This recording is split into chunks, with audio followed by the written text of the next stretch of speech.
রোজার আগে শ্বশুরের পছন্দের গরুর মাংস রান্না করে খাওয়ালাম, সাথে স্পেশালভাবে সালাদ বানিয়ে দিয়েছি, আর সাথে লেবু কেটে দিয়েছি। আর আমার মেয়ে তো এইদিকে কটন বার দিয়ে কান খোঁচাচ্ছিল।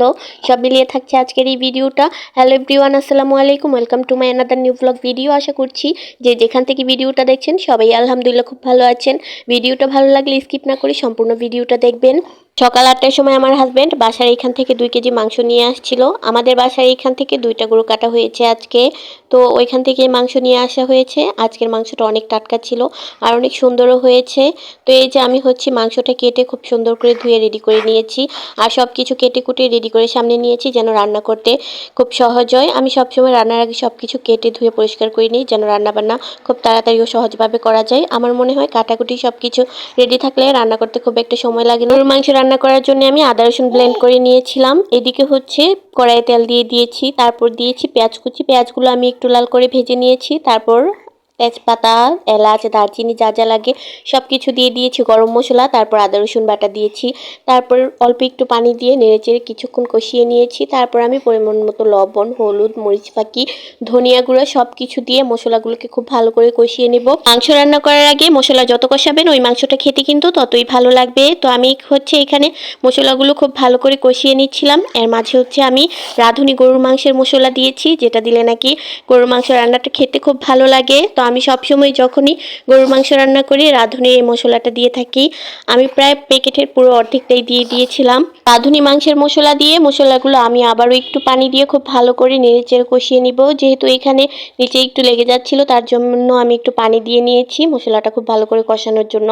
এরপর আমি অনেকক্ষণ সময় নিয়ে মশলাগুলো কষিয়ে নিব। যখন মশলাগুলো কষানো হয়ে গিয়েছে তখন আমি আগে থেকে ধুয়ে রাখা মাংসগুলো দিয়ে দিব।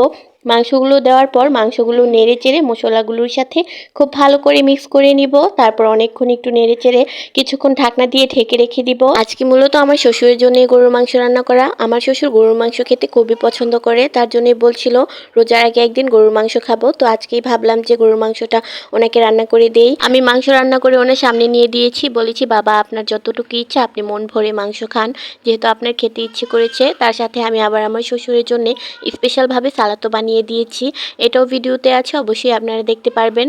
সবাই পুরো ভিডিওর সাথেই থাকুন। এদিকে আমার হাফ কষানো হয়ে গিয়েছে মাংস। এর মাঝে মনে হয়েছে আমি তো মাংসের মধ্যে জিরা বাটা দেইনি। আসলে আমি জিরা বাটা ব্লেন্ড করে ব্লেন্ডারের উপরের জারের মধ্যে রেখে দিয়েছিলাম, তার জন্য আর জিরা বাটাটা দেওয়া হয়নি, আর মনেও ছিল না। তো তারপরে আমি এর মাঝে অ্যাড করে দিয়েছি। তারপর আমি কিছু আলু দিয়েছি, আলু দিয়ে খুব ভালো করে মাংসগুলোর সাথে মিক্স করে নিয়েছি। আলুও কিছুক্ষণ কষিয়ে নিয়েছি। তারপর পরিমাণ মতো পানি দিয়ে আমি মাংসটা রান্না করে নিয়েছি। মাংস রান্নার লাস্ট পর্যায়ে আমি দিয়ে দিয়েছি টেস্টিং সল্ট। তারপর কিছুক্ষণ ডিম করে রেখে জাল করে মাংসটা আমি যখন দেখেছি হয়ে এসেছে তখন আমি নামিয়ে নিয়েছি। আমার মতো করে এভাবে কে কে মাংস রান্না করেন অবশ্যই কমেন্টের মাধ্যমে জানাবেন। খুব সিম্পল ভাবেই কিন্তু আজকে এই মাংসটা রান্না করেছি। মাংস রান্নাটা কেমন হয়েছে সবাই অবশ্যই কমেন্টের মাধ্যমে জানাবেন। আরেকটা কথা, আজকে ভয়েস ওভার দেওয়ার সময় আমার মেয়ে তার দাদা কেমন ভাবে ডাকছিল যা বলার বাহিরে, শুধু দাদা দাদা করেই যাচ্ছিল। সবাই এটা স্কিপ করবেন, বাচ্চা মানুষ তো তার জন্য এরকম করছিল। তো তারপরে এই যে আমার শ্বশুরের জন্য আমি স্পেশালভাবে সালাদ মাখিয়ে দিচ্ছিলাম। এইখানে দিয়েছি কাঁচামরিচ, পেঁয়াজ, টমেটো, সাথে শসা কুচি করে দিয়েছি। সব কিছু দিয়ে একটু লবণ দিয়ে খুব ভালো করে মাখিয়ে দিচ্ছিলাম, আর সাথে লেবু কেটে দিয়েছি। আমার শ্বশুর এই সালাদটা খেতে খুবই পছন্দ করে। সব সময় মাংস রান্না করা হলে এই সালাদটা বানিয়ে দিতে হয়। তো আমি আজকেও এই সালাদটা বানিয়ে দিয়েছি, উনি পেট ভরে ভাত খেয়েছেন।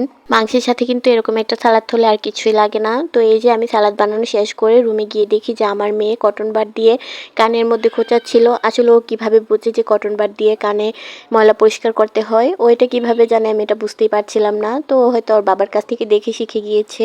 মাশাআল্লাহ, ওর ঠোঁট দিয়ে মুখ দিয়ে দেখেন লোল পড়তেছে, আর ওইদিকে কান খোঁচাচ্ছিল। এটা নিয়ে আবার মুখে দিচ্ছিল, তো আমি ওকে ধমক দিচ্ছিলাম। তারপর আমি ওর হাত থেকে এটা নিয়েই নিয়েছি।